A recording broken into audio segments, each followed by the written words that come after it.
Assalamualaikum warahmatullahi wabarakatuh. Perkenalkan, nama saya Syifa Muniratul Adibah dari Manajemen Pendidikan Islam 2B dengan NIM 238109055. Kali ini saya akan memaparkan topik pembahasan tentang politik dan kekuasaan dalam pendidikan. Nah, pendidikan politik adalah pemberian pendidikan untuk mencapai aktualisasi diri nih teman-teman, dari individu dalam kedudukannya sebagai warga negara. Dua konsep utama dalam pendidikan politik ini adalah pendidikan dan politik. Pendidikan politik yang baik adalah pendidikan politik yang bisa memobilisasi simbol-simbol seperti simbol-simbol nasional seperti sejarah, seni sastra, dan bahasa. Pendidikan politik dan pendidikan sosial adalah dua konsep yang sama namun yang terikat, namun keduanya itu berbeda. Nah, pendidikan politik atau political socialization adalah pemberian pendidikan untuk mencapai aktualisasi diri dalam kedudukannya sebagai warga negara. Nah, pendidikan sosial adalah hal yang sebaliknya gitu, tidak secara eksplisit terkait dengan kekuasaan negara dan politik-politik seperti itu. Namun pendidikan sosial ini berfokus pada proses sosialisasi yang lebih luas seperti pengembangan kesadaran sosial, etika, dan pengetahuan umum lainnya. Pendidikan politik tersendiri ini mempunyai tujuan khusus, yakni seperti kaderisasi partai politik, dan hal itu tidak ada dalam pendidikan sosial.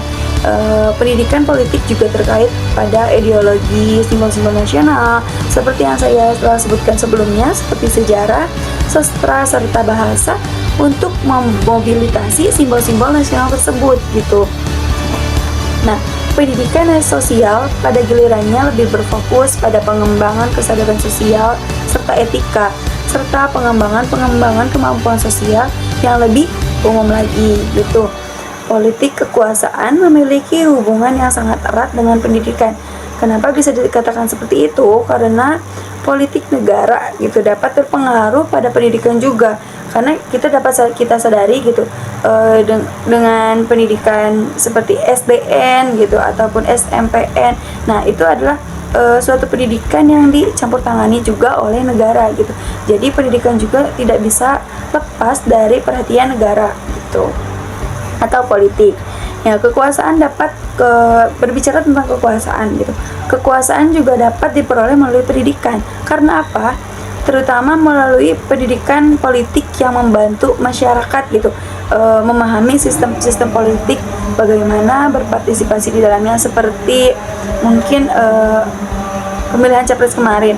Nah, itu tuh ada pendidikan politiknya tersendiri, bagaimana cara kita menyuarakan suara kita, lalu bagaimana kita memilah pemimpin yang akan ada dalam politik selanjutnya gitu, atau dalam kekuasaan negara selanjutnya. Dalam konteks Indonesia, pendidikan politik sangat diperlukan juga gitu untuk mewujudkan masyarakat yang berkedaulatan rakyat. Karena apa? Pendidikan politik membantu masyarakat yang tadi saya sebutkan yang memahami sistem-sistem politik, bagaimana partisipasi dalam keputusan politik. Namun kekuasaan tersebut gitu terpusat dan mengarah pada dominasi kelompok dan pemiskinan, sehingga pendidikan politik sangat penting untuk mengatasi masalah ini. Karena ya kita udah sadari gitu, kemiskinan dan dominasi kelompok ini erat gitu ya adanya. Jadi kayak kelompok yang paling mendominasi adalah kelompok yang akan menang pada suatu hal gitu. Nah, ini juga harus diperhatikan oleh pendidikan politik seperti itu. Nah, di sini dapat terlihat gitu bagaimana politik dan kekuasaan ini berperan dalam dunia pendidikan gitu. Seperti itu. Mungkin sekian yang dapat saya paparkan. Terima kasih atas perhatiannya. Saya Syifa Muniratul Adibah. Pamit undur diri. Wassalamualaikum warahmatullahi wabarakatuh.